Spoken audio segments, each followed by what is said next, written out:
இப்படி ஒரு ஆப்பர்ச்சுனிட்டி உங்களெல்லாம் மீட் பண்ணுறதுக்கு எனக்கு கல்வி ஆர்வம் மூலமாக எனக்கு வாய்ப்பு கிடைச்சிது. ஸோ ஸ்டூடெண்ட்ஸ் எல்லாருக்கும் என்னுடைய வாழ்த்துக்கள். இதில் 9th and 10th வரையும் இல்லையா, எனக்கு முதல் நன்றி ஆசிரியர் ஆர்வம் சார்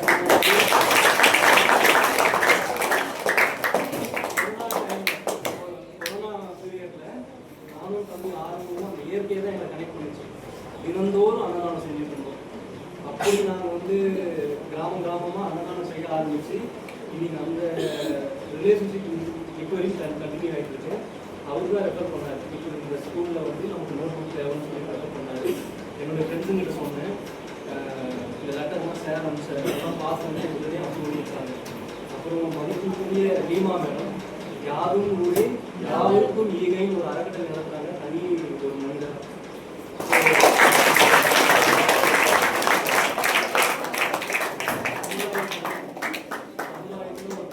எந்த அளவுக்கு தனியாக இருந்து இப்படி ஒரு அறக்கட்டளை நடத்தி மிகப்பெரிய சிறப்பான சைலண்டாக செய்கிறாங்க, எந்த ஒரு விளம்பரமும் இல்லாமல்.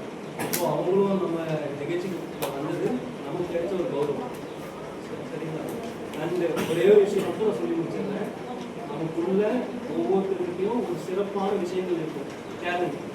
அது என்னன்னு எப்போ கண்டுபிடிக்க முடியுமோ நம்ம ஸ்கூல் படிக்கிற டைமில் தான். அது என்னன்னு உங்களுக்குள்ள இருக்கிற டேலண்ட்டை இந்த எஜுகேஷன் மூலமாக நீங்கள் கொண்டு வரணும். ஃபோட்டோ வேண்டாம். ஸோ உங்களால் முடிஞ்ச ஆர்வருக்கு தினமும் உங்களை நீங்கள் அப்ரிஷியேட் பண்ணிக்கணும்.